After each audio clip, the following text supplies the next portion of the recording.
My girlfriend insisted, "He's just a friend. Stop being paranoid." I said, "You're right, I'm sorry." Then I hired a private investigator who followed them to a hotel. When I showed up at the hotel during their me time, she fainted right there. Original post: I, 28 male, have been with Qley, 26, for 3 years. We moved in together last year, split rent on a nice apartment, and I genuinely thought she was the one. Until Marcus showed up. Marcus is her childhood friend who moved to our city 4 months ago. Suddenly she's having coffee with him twice a week.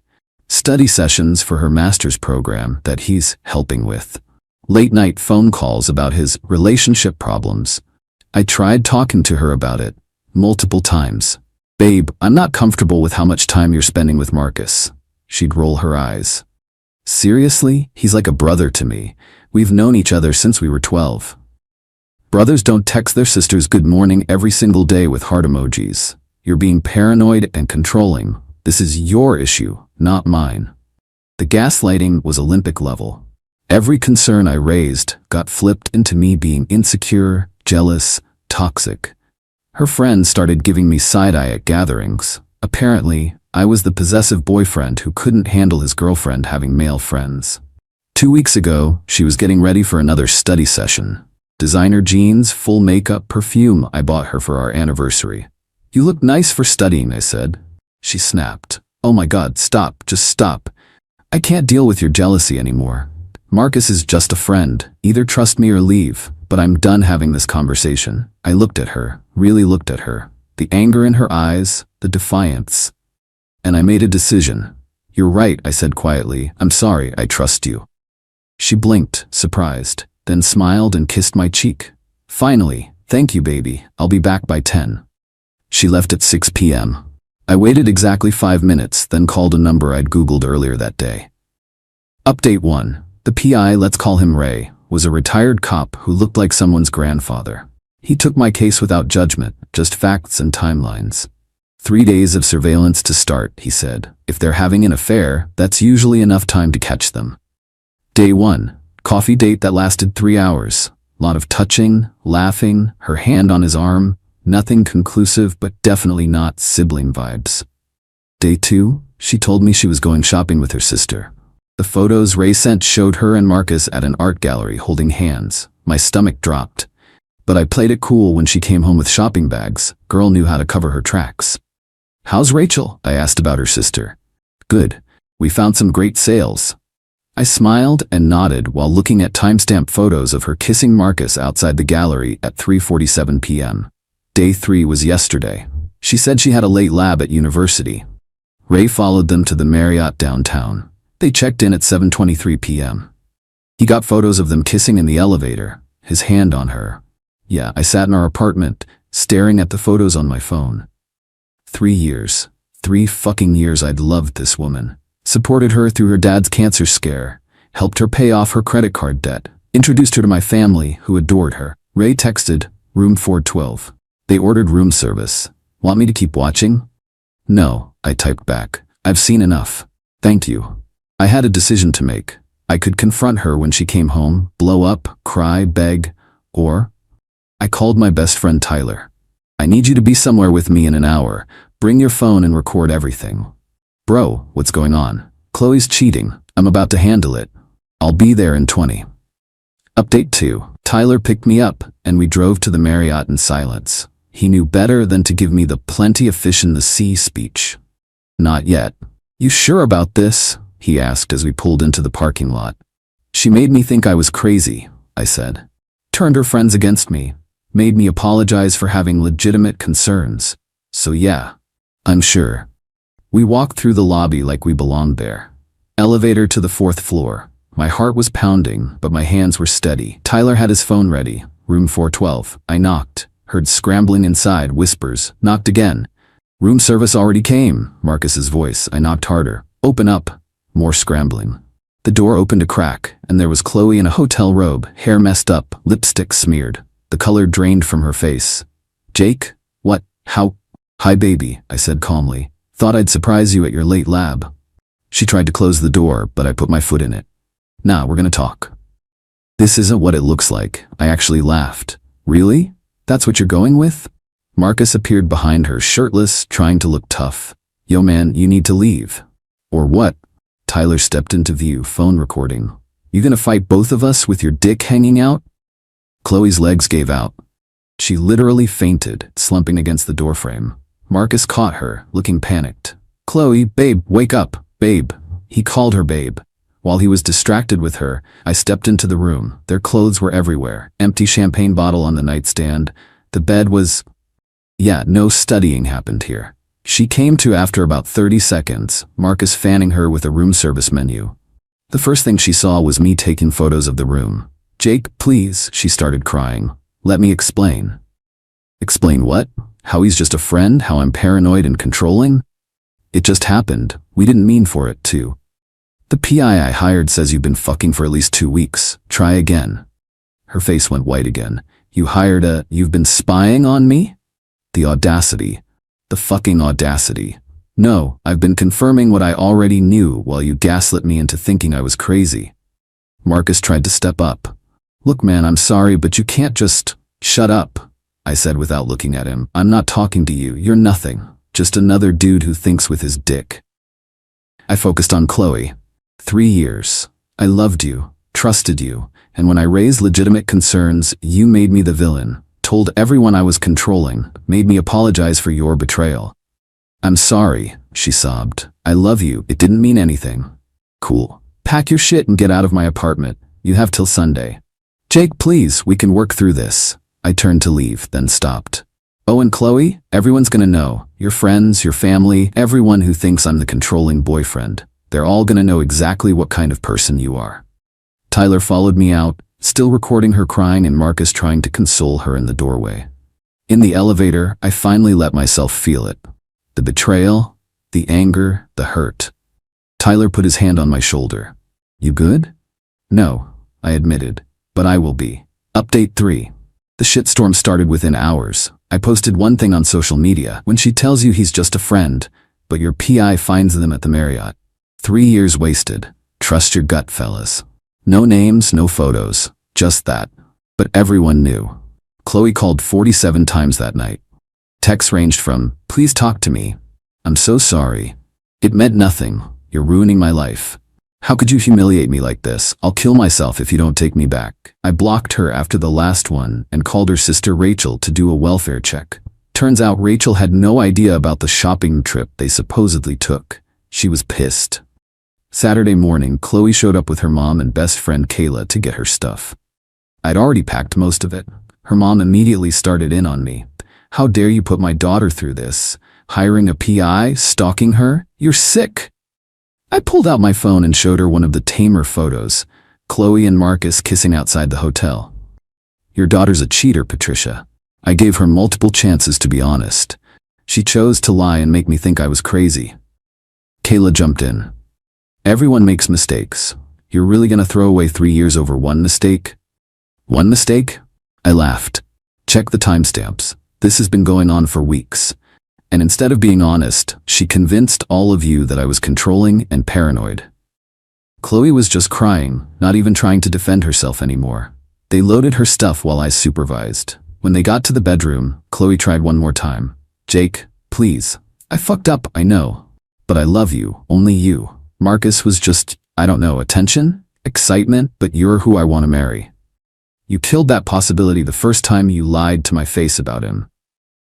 I'll cut him off. I'll go to therapy, couples counseling, whatever you want. What I want is for you to leave. Her mom huffed. You'll regret this. You'll never find another woman like my daughter. God, I hope not. As they were leaving, Kayla turned back. You know what? She was right about you being controlling. Following her around, taking pictures. I didn't follow anyone. I hired a professional because your best friend gaslit me into questioning my own instincts. And turns out, my instincts were dead on. Whatever helps you sleep at night, asshole. After they left, I deep cleaned the apartment, threw out her pillow, changed the locks. Landlord was cool about it when I explained, and ordered pizza. Tyler came over with beer and his PlayStation. We didn't talk about it, just played Call of Duty until 3 a.m. Update 4. The entitlement escalated fast.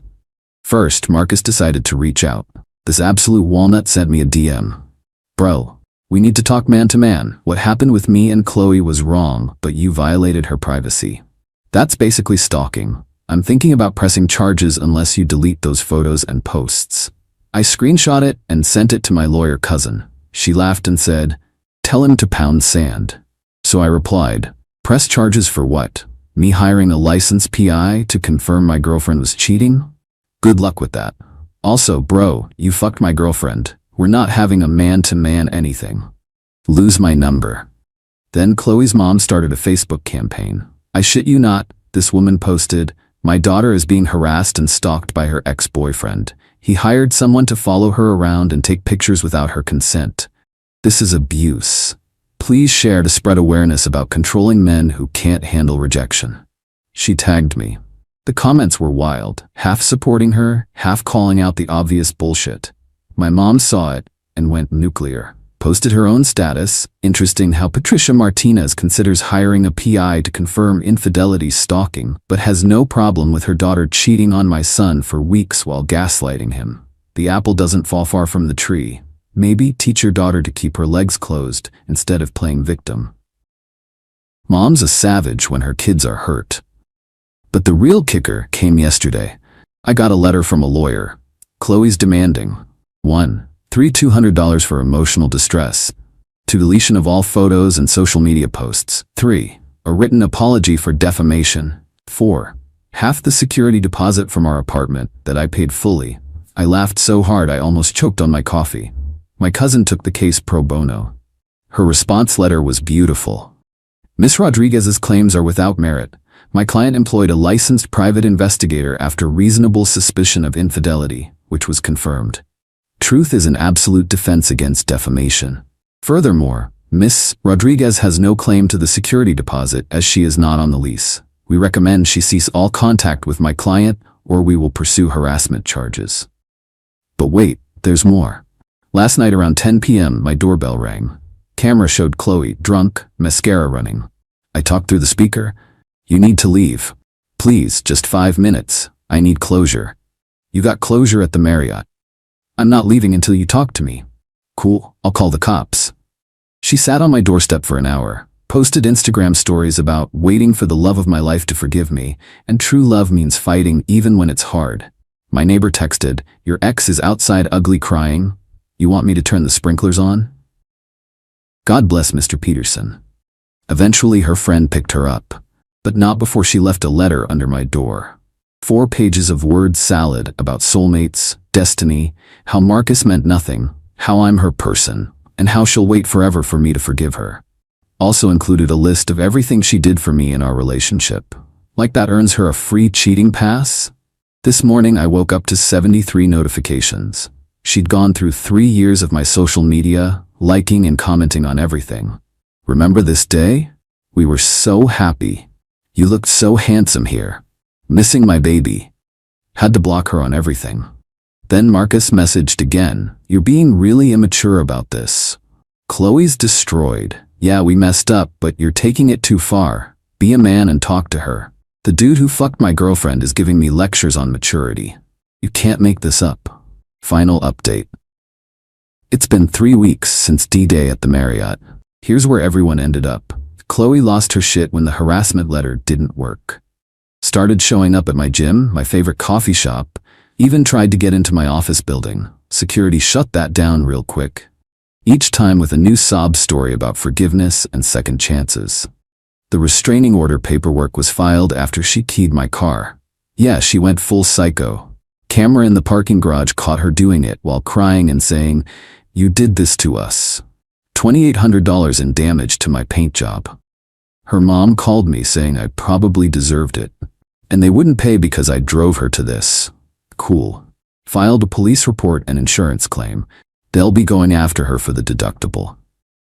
Marcus, meanwhile, tried to play hero. Posted his own social media sob story about how sometimes you fall for the wrong person and love doesn't follow rules. Bro forgot his profile was public and his girlfriend commented, "What the fuck is this about?" Turns out Qley wasn't the only one cheating. Marcus had a whole girlfriend in another city. She dumped him publicly, tagging both him and Qley. The drama was chef's kiss. Qley's friend group imploded. Rachel, her sister, cut her off completely after finding out Qley had used her as an alibi multiple times. Kayla tried to stay neutral until she found out Qley had been flirting with her boyfriend too. Pattern of behavior, anyone? Last week was the legal finale. Qley had to appear in court for the restraining order hearing. She brought her mom and a lawyer. Actually tried to argue that I was the aggressor because hiring a PI constituted stalking. Judge shut that down in about 30 seconds. Ma'am, your ex-boyfriend employed a licensed professional after you gave him reasonable cause for suspicion. You've since harassed him at multiple locations and caused property damage. The order is granted. 1 year no contact, she cried. Her mom called me a heartless bastard loud enough for the bailiff to warn her. As for me, I'm doing okay. Not great, not terrible, just okay. Therapy's helping. Started hitting the gym harder, picked up rock climbing, joined a book club. Ratios crazy, BTW, just saying. Apartment feels different now, but in a good way. Like I've exorcised a demon or something. Got a new couch, rearranged everything. My space, my rules. Funny thing, I ran into one of Qley's coworkers last week. She goes, "Hey, sorry about everything that happened. Just so you know, we all knew something was up." She was always talking about Marcus. We tried to tell her she was being obvious, but... Shrug. She thought she was smarter than everyone else. Apparently, Qley's work performance tanked after everything went down. She's on a performance improvement plan. Marcus got fired from his job after his girlfriend tagged their company in her breakup post about him being a cheater. Karma's beautiful sometimes. My trust issues are real now, not gonna lie. Downloaded dating apps, but haven't met anyone yet. Not really trying to. My therapist says that's normal, that I need time to process and heal. Mom checks on me every few days. Dad took me fishing last weekend and gave me the plenty of fish in the sea talk. Tyler's been a real one, dragging me out when I get too in my head. Got one last text from an unknown number yesterday. Qley using someone else's phone. I know you hate me, but I need you to know I'm in therapy now. Working on myself. I hope someday you can forgive me. You were the best thing in my life and I ruined it. I love you. I didn't respond. Showed it to my lawyer in case we need it for the restraining order violation. Here's what I learned. Trust your gut. When someone shows you who they are, believe them. And when they try to make you feel crazy for seeing the truth, that's when you know it's time to go. To everyone who messaged with support, thank you. To the few who said I went too far, respectfully, fuck off. She made her choices. I just made sure there were consequences. Time to close this chapter. Peace out, Reddit. Edit. Since some of you asked, yes, I kept the ring I'd been planning to propose with. Returned it, and used the money for the PI, lawyer fees, and a nice vacation to Cancun next month. Best investment pivot ever.